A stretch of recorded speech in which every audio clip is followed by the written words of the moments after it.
Welcome to Clover's Virtual Dance Studio Podcast, a show where we talk about everything and anything dance. And now, here's your host, Deanna Clover.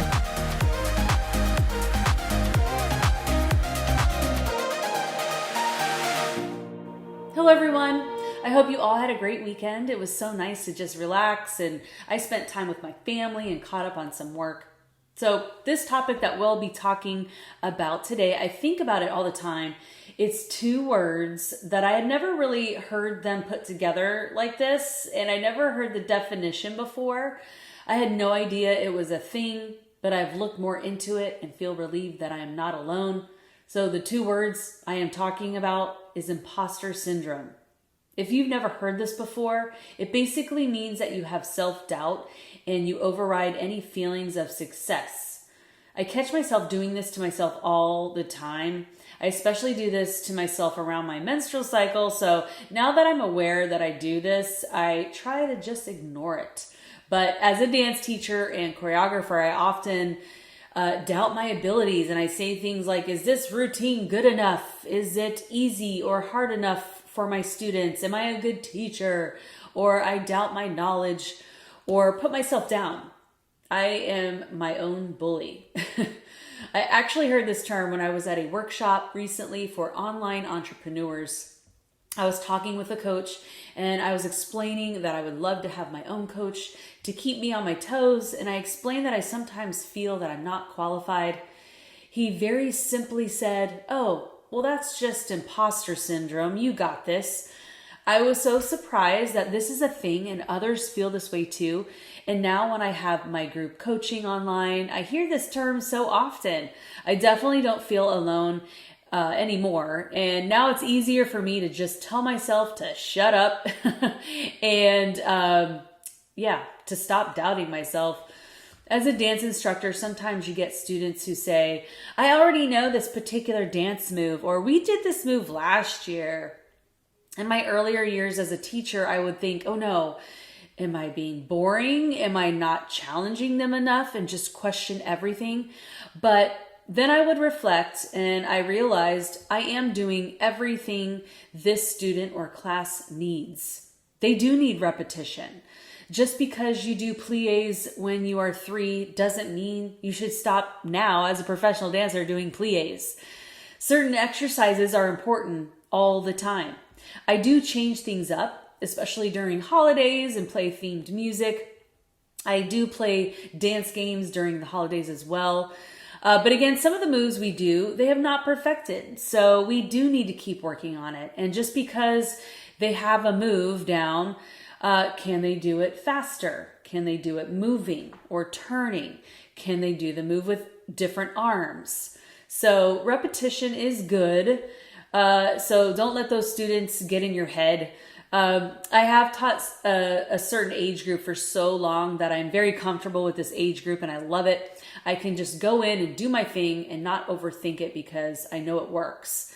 Now, I'm also not saying to not grow and keep things monotonous, day in and day out. But if you aren't enjoying teaching, then it might be time to change things up. I think we all get in a funk sometimes where we question ourselves. Do I enjoy teaching still? Sometimes you just don't feel like doing anything. You want to have a day off. That's normal with anything. And some of these kids really do test me or don't listen. But I usually take that as a challenge and I try to improve as a teacher.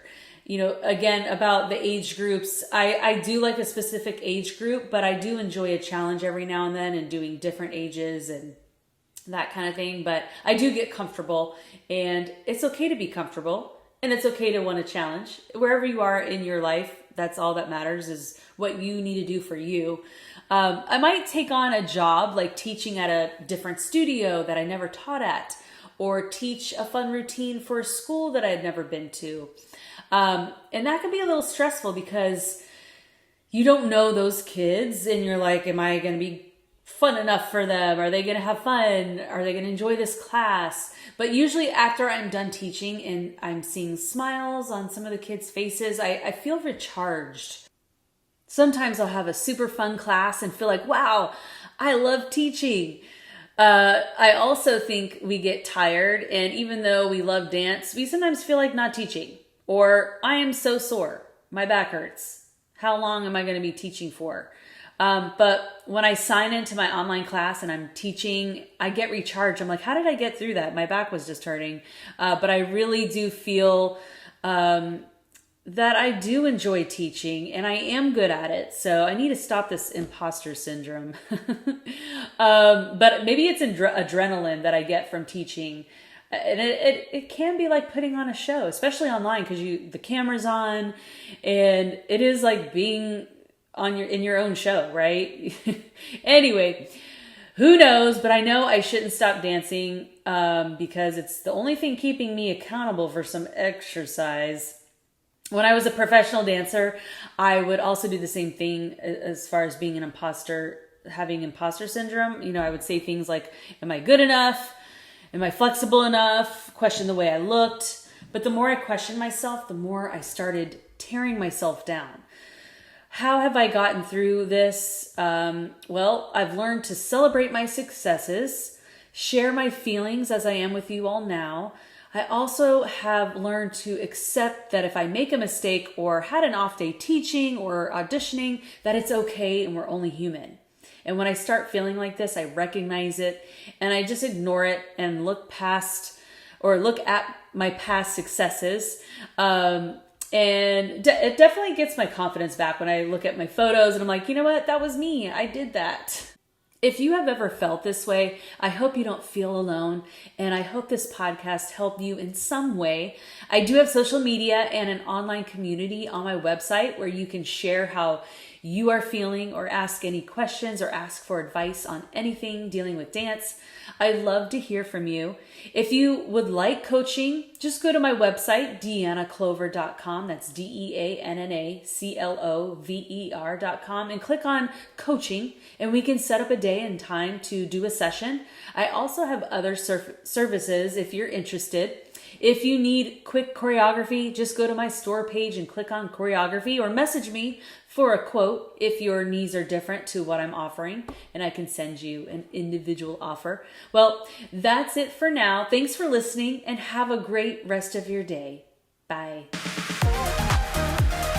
Thanks for listening to Clover's virtual dance studio podcast. Please don't forget to like and subscribe, and be sure to join us on social media, including YouTube, TikTok, and more. Thanks again, and keep on dancing.